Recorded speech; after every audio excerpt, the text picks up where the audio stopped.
آج آیت درود بہت ہی خوبصورت آیت ہے اور سرکار دو عالم صلی اللہ علیہ وسلم پر درود السلام بھیجنے سے متعلق آیت ہے۔ ان اللہ و ملائکتہ یصلون علی النبی،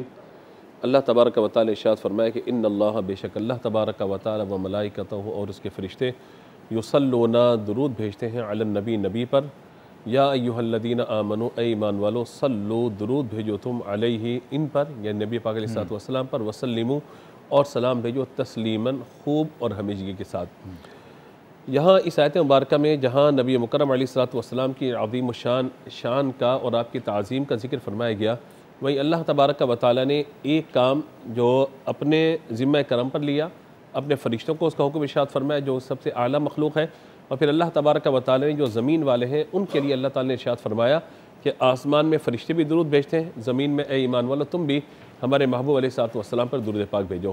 علماء نے اس میں بہت ساری باتیں بیان فرمائی۔ ایک تو یہ بیان فرمایا کہ یہ آیت حضور صلی اللہ تعالیٰ علیہ وسلم کی سری نعت اور سری تعریف ہے، اور دوسرا بیان فرمایا کہ یہ جو اللہ تبارک و تعالیٰ نے فرمایا نا کہ ہم درود بھیجتے ہیں، یعنی بے شک اللہ تعالیٰ درود نازل فرماتا ہے، فرمایا کہ درود اللہ کا نازل فرمانا، فرشتوں کا اور ایمان والوں کا، اس پہ ترتیب یہ ہے کہ اللہ تبارک و تعالیٰ براہ راست رحمت نازل فرماتا ہے، اللہ تبارک و تعالیٰ کے فرشتے استغفار کرتے ہیں، اور ایمان والے حضور کے لیے دعائے رحمت کرتے ہیں۔ تو یہ ترتیب ہے اس اعتبار سے۔ اب یہ کہ اللہ تبارک و تعالیٰ رحمت نازل فرماتے ہیں، تو یہ شان ایسی شان ہے کہ اللہ تبارک و تعالیٰ جو رحمت نازل فرماتا ہے وہ رحمت تعظیم کے ساتھ ہے،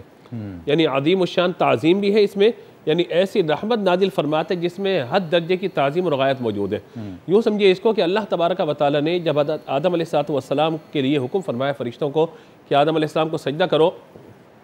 تمام نے سجدہ کیا۔ یہ حضرت آدم علیہ السلام کے وجود کی اور آپ کی ذات کی تعظیم فرشتوں کے سامنے ظاہر کرنا مقصود تھی کہ سجدہ کیا جائے تاکہ حضرت انسان یعنی حضرت آدم علیہ السلام کی تعظیم بلند و بالا ہو، یعنی انسانوں میں آدم علیہ السلام جو اللہ کے نبی ہیں اور ابو البشر ہیں، ان کے تعظیم فرشتوں کے سامنے ظاہر ہو۔ علماء فرماتے ہیں کہ حضور کی تعظیم اس سے کہیں زیادہ ہے۔ وجہ اس کی کیا ہے کہ یہاں اللہ نے فرشتوں کو حکم دیا سجدے کا، لیکن خود سجدہ نہیں فرمایا اللہ تعالیٰ نے۔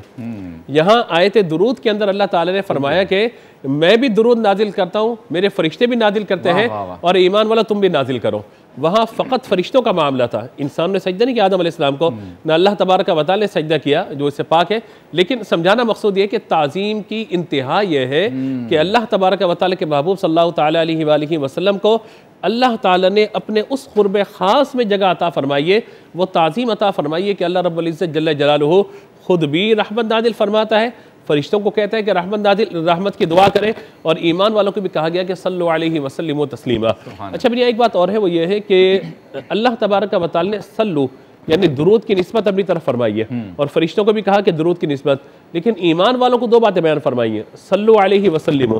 یہاں صرف درود نہیں ہے بلکہ درود بھی بھیجو، سلام بھی بھیجو۔ درود بھی بھیجو اور سلام بھی بھیجو۔ علماء نے فرمایا کہ درود یہ دعائے رحمت کرنا ہے، اور سلام سلامتی کی دعا دینا ہے۔ کہا کہ جب آپ کسی کو سلام کرتے ہیں وہاں سے سلام کا جواب بھی آتا ہے۔